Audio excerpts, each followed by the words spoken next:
Entendre, comprendre, réagir. Un média qui donne vie aux opinions, qui donne voix aux idées. Cube. On va parler de l'attentat contre la vie de Donald Trump. C'est survenu samedi, c'était le 13, en Pennsylvanie. Donald Trump prononçait un discours et tout à coup, il y a eu des balles qui l'ont atteint à l'oreille droite. On va en parler avec Guillaume Lavoie, qui est membre associé à la chaire Raoul Dandurand. Bonjour, Guillaume. Bonjour, Rémi. Oh, donc je devine là, que tu es aux États-Unis en ce moment. Écoute, on peut rien te cacher. Tes dons de perspicacité là, rivalisent avec Sherlock Holmes, effectivement. Je suis à Milwaukee, où se tient la Convention républicaine, qui est à peu près à 1 heure et quelques de route de Chicago, où dans un mois vont se réunir les démocrates. Bref, si vous voulez savoir où l'élection va se jouer, c'est le pourtour du lac Michigan, là, dans ce fameux Midwest industriel, de la Pennsylvanie jusqu'au Wisconsin. Toute l'élection américaine, à la fin, se joue dans ces quelques États-là. Je t'écoutais vendredi avec Karima Brick. Tu parlais de la sécurité qui serait mobilisée à Milwaukee.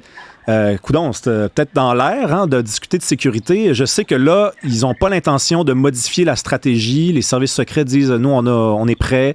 Ça ne veut pas dire que ça a mal viré la dernière fois, que ça va mal virer la prochaine fois, mais c'est quand même un enjeu qui est soulevé là, pour des très, très, très bonnes raisons. Oui, d'abord, peu importe le niveau de sécurité, le risque zéro n'existe pas. On parle de cette prémisse-là. Maintenant, je vais vous donner un peu une règle du pouce. C'est plus pour chez les démocrates, mais ça s'applique à peu près ici. Grosso modo, une convention, c'est 3 à 5 000 délégués, 10 à 12 000 journalistes et 15 à 20 000 officiers de sécurité. Alors ici, là, d'où je vous parle, là, j'ai jamais vu autant de gens en uniforme, puis c'est pas pour des défilés. Tout le monde est armé jusqu'aux dents. Vous passez pour aller d'un endroit à l'autre, c'est comme vous promenez à l'intérieur d'un aéroport, et vous calculez la distance à pied d'un coin de rue ou 2 coins de rue, pas en mètres, mais véritablement à combien d'étapes de sécurité vous allez devoir passer. Et l'événement tragique, la tentative d'assassinat contre Donald Trump était à l'extérieur.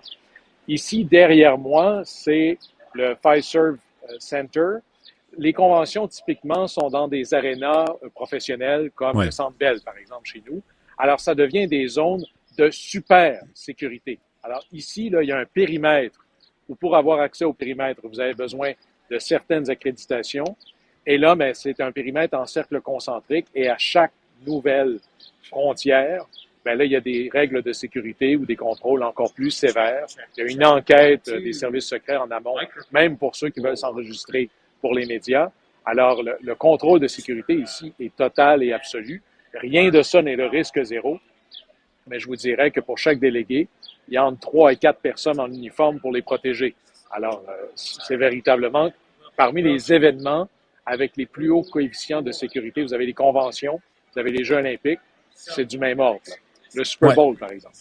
Mais moi, j'écoute ce que tu me dis, je te crois, évidemment, puis ensuite, je me dis, bon, là, on n'était pas durant la convention en Pennsylvanie en fin de semaine, mais la sécurité était quand même renforcée. Il y avait des gens qui s'occupaient de ça, et pourtant, quelqu'un sur un toit, à côté, il s'installe là et il peut tirer. C'est quand même... je veux bien croire là, que la sécurité, elle est intense autour de Donald Trump, mais ça a semblé quand même relativement facile là, de procéder à ça là, pour le tireur. Bien, c'est presque... Le parallèle avec ça, c'est l'accident d'avion. Quand il arrive un accident d'avion, c'est jamais parce qu'une chose ne s'est pas passée comme prévu. C'est qu'il y a une espèce de combinaison là, funeste de plein de choses qui arrivent et lorsqu'enlignées se passe l'irréparable. Qu'est-ce qui est arrivé exactement? On ne le sait pas. Il y aura une enquête du Congrès, c'est certain. Parce que, effectivement, ça semble un trou béant, parce qu'il faut savoir que Donald Trump est doublement protégé par les services secrets, de par son statut d'ancien président, et aussi parce qu'il est ce qu'on appelle, selon le langage légal aux États-Unis, un candidat majeur dans le cadre présidentiel. Alors, il était protégé, que ce soit avant ou après la convention, et même pour un discours comme ça, vous ne vous approchez pas de la scène là, facilement. Là. Il y a énormément de services. Comment est-ce que quelque chose d'aussi évident et béant est arrivé a posteriori? Ça nous rend complètement là, abasourdis. Et quelle est la raison? Ben là, il y aura des mois d'enquête. Peut-être que des carrières sont brisées. Est-ce que c'est la faute des services secrets ou la faute des services de sécurité locaux, la police locale qui avait cette responsabilité-là précise? Allons savoir. Il faudra là-dessus voir la suite. Mais s'il n'y avait pas eu cette tentative réussie, il n'y aurait qu'une brèche dans le pourtour de sécurité. L'enquête aurait été là, mais peut-être moins publique. Mais la société américaine reste à tout prendre une société violente et on ne voit qu'à travers les âges augmenter la couche de sécurité autour du président, entre autres, à chaque fois. Mais imaginez 3 présidents assassinés pour que commence la protection des présidents par les services secrets et même là, ils ont en échappé un autre. Donc, le premier étant Lincoln, ensuite ce fut Garfield, ensuite ce fut McKinley et c'est seulement après McKinley, au début du 20e siècle, que là, John F. Kennedy n'a pas échappé aux balles funestes quand même. Puis on pourrait même rajouter Martin Luther King ou encore Robert Kennedy, père. Et c'est après que Robert Kennedy a été assassiné que la protection, qu'on ajuste toujours a posteriori, a été ajoutée pas seulement à ceux qui deviennent les candidats de leur parti, mais aussi à ceux qui sont candidats dans leur primaire. Alors voyez-vous qu'à date, si on regarde une évolution, elle va toujours dans la même direction. Davantage de personnes reçoivent de protection et la protection est de plus en plus importante. Est-ce que la campagne électorale a changé depuis samedi? Oui, ce n'est plus la même campagne parce que ce n'est plus le même Donald Trump.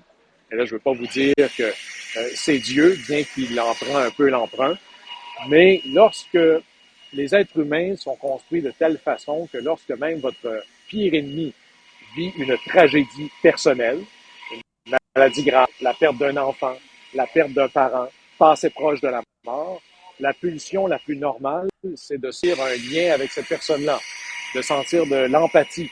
Alors, là-dessus, même ceux qui détestaient Trump, on peut comprendre que bien peu souhaitaient sa mort ou son assassinat, soit au nom de la République ou au nom de l'humanisme. Alors, dans ses opposants, c'est maintenant une vague d'empathie qui finira par tomber, mais présentement, elle est là, et on est à moins de 120 jours de l'élection. Et dans ceux qui l'aiment profondément, son geste de défiance, de résilience, son geste de volonté et de force vient dynamiser encore plus sa base électorale, plus que jamais. Alors, Trump est maintenant un super candidat. Échapper à la mort vous donne cette aura-là. Oui, puis je le disais tout à l'heure, à mon avis, on parlera plus de l'âge de Joe Biden. Du côté démocrate aussi, ça a une incidence, là. Joe Biden, qui est un président sortant, là, il semblerait que la sécurité est un défi aux États-Unis. Alors, on n'ira pas vers un candidat extérieur en concernant les démocrates. On va vouloir de la stabilité. Mais d'abord, le jeu de changer Biden était un jeu de qui perd gagne. C'est-à-dire que si vous changez Biden, il faut avoir un remplaçant évident et un processus clair pour que ce remplaçant-là fasse légitimité auprès du reste du parti et des Américains. Rien de ça n'était évident et Joe Biden le savait. Il a très, très bien joué ses cartes, sauf que la vérité, c'est que Trump est en avance dans les sondages. On n'a pas vu encore de sondage post-tentative d'attentat, mais on peut imaginer qu'il sera encore plus fort. Alors, d'un côté, le temps manque. Il n'y a pas de remplaçant évident pour être meilleur que Biden, en tout cas sur papier. Et il n'est pas impossible que ceux qui étaient dans la théorie de remplaçant Biden disent « j'ai manqué de temps, j'ai pas réussi ». Et de toute façon, puisque certains démocrates pensent qu'ils s'en vont se faire laver, eh bien, pourquoi pas laisser tout l'odieux ou le poids de la défaite à Joe Biden. Quand il quittera, il partira avec tout ça sur ses épaules à lui, puis ça permettra de faire maison nette ou maison neuve. Et là, ben, peut-être que le ralliement vers Biden n'est pas enraciné dans un enthousiasme débordant, mais plutôt dans une espèce de recul ou un calcul stratégique pour l'après. Penser à tout le monde est derrière Biden, mais avec avec les doigts croisés dans le dos. C'est peut-être un peu ça qui se passe en même temps.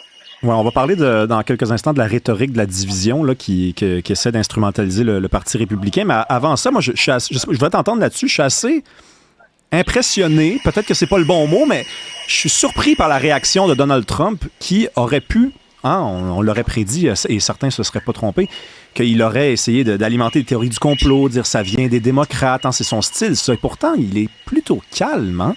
On dit même qu'il va changer son discours en vue de jeudi. Ben, il devrait, parce que les choses ne sont plus les mêmes. Mais il y a quelque chose d'assez génial. Hein? Un peu comme, prenez une analogie imparfaite du hockey.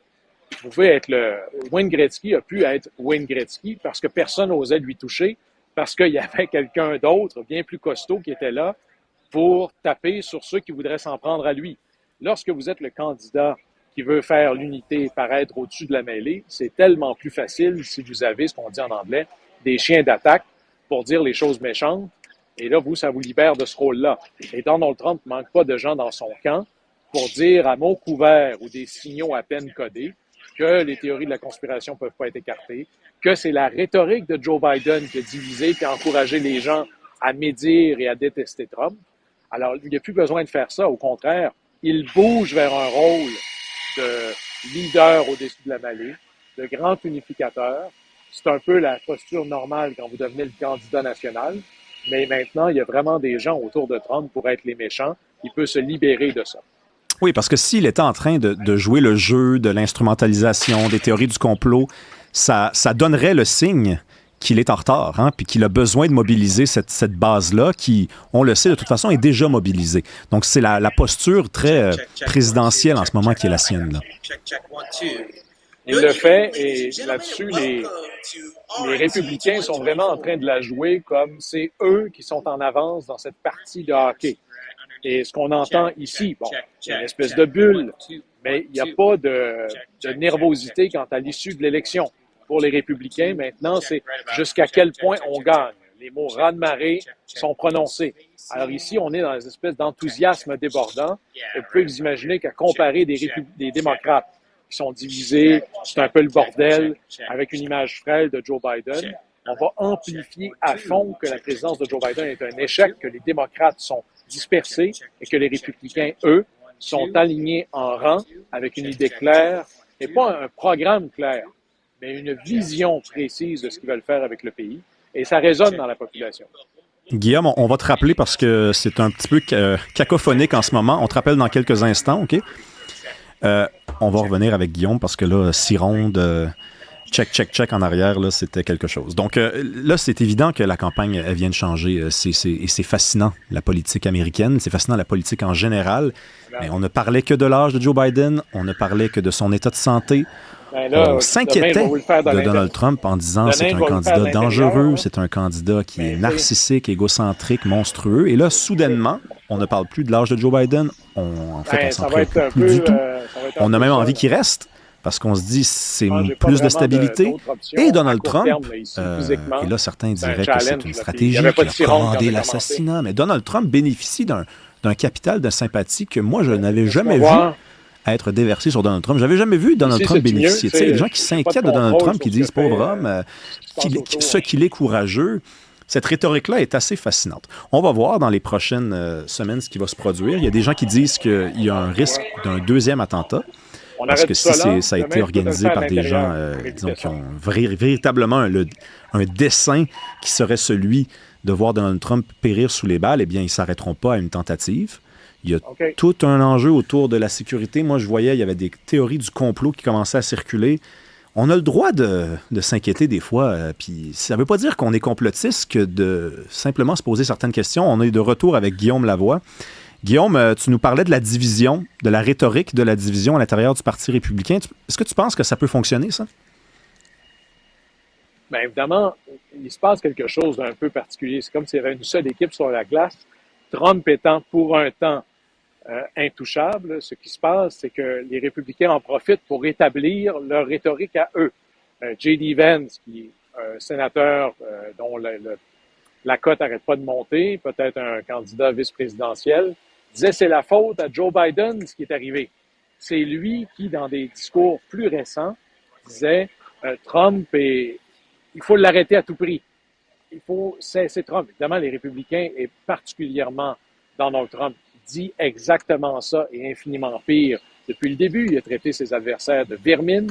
Il fallait épurer les États-Unis de leurs ennemis intérieurs. Mais présentement, les républicains, eux, disent c'est Joe Biden qui alimente la haine contre Donald Trump. C'est fort le café, mais plus le mensonge est gros, des fois, plus on a envie d'y croire. Et les démocrates ne sont pas en mesure de répliquer parce que ça voudrait dire d'attaquer directement Donald Trump. Et les circonstances rendent ça impraticable, impossible, voire même non délicat pour à tout le moins les jours à venir. Alors, pour les démocrates, la seule chose à faire, c'est un peu de baisser la tête, se donner quelques jours avant de pouvoir reprendre où ils avaient laissé. Tu disais, la société américaine est une société très violente. Ça, c'est vrai, c'est tout simplement le cas. Mais est-ce que le fait qu'un président prochain, éventuel, parce qu'il est en avance dans les sondages, est-ce que le fait que quelqu'un comme ça, qui est la victime d'un attentat, est-ce que c'est un signe, d'une certaine façon, sur l'état déclinant des États-Unis, quand un homme pareil peut être vraiment visé par balle? Bien, d'abord, c'est la grande question, est-ce que les États-Unis déclinent? On serait porté à dire que oui, mais peut-être qu'on a une vue à la fois trop courte et trop longue.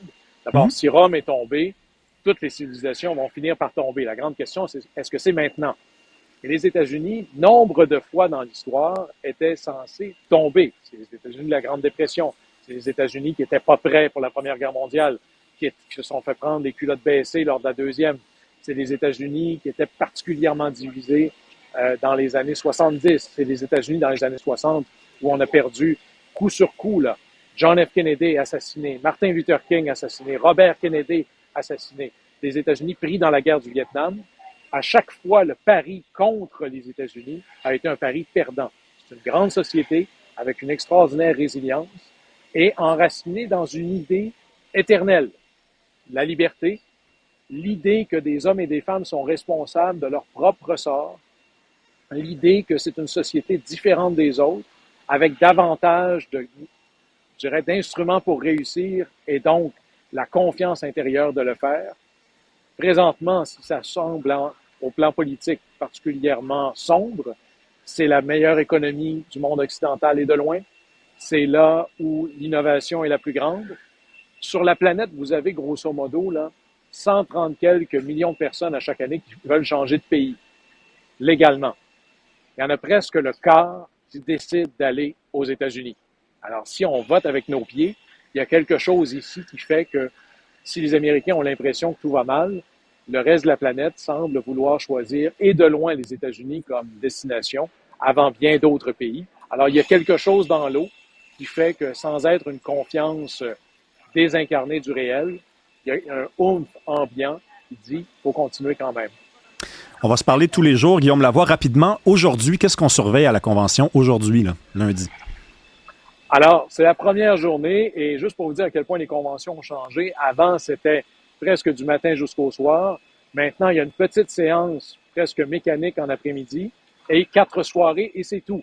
Aujourd'hui, c'est la séance d'abord le roll call. On va accepter toutes les délégations dont le travail, c'est formellement de nominer à la fois Donald Trump à la présidence et quelqu'un à confirmer à la vice-présidence. Mais aujourd'hui, on adopte la plateforme et chaque journée a un thème. Le thème d'aujourd'hui, c'est « Make America Wealthy Again », rendre l'Amérique plus riche de nouveau. Ce qui ne tient pas les faits, c'est ici que l'inflation est la plus basse depuis longtemps, le chômage, l'économie cartonne, mais les Américains ont le sentiment que ça va mal. Ici, on me parle de l'inflation partout, tout le temps. Alors, attendez-vous à voir ça, puis on va adopter la plateforme, ce qui est un gain assez impressionnant par rapport à il y a 4 ans. Il n'y en avait même pas. Alors là, au moins, il y aura ça. Ce sera le thème d'aujourd'hui, lundi. Parfait. Guillaume Lavoie, on se reparle demain, toujours juste. Guillaume Lavoie, tu étais avec une cironde aujourd'hui dans ta chronique. Donc, tu as eu l'aide d'une cironde. Peut-être qu'on aura sa visite demain aussi. Bye-bye. Au plaisir.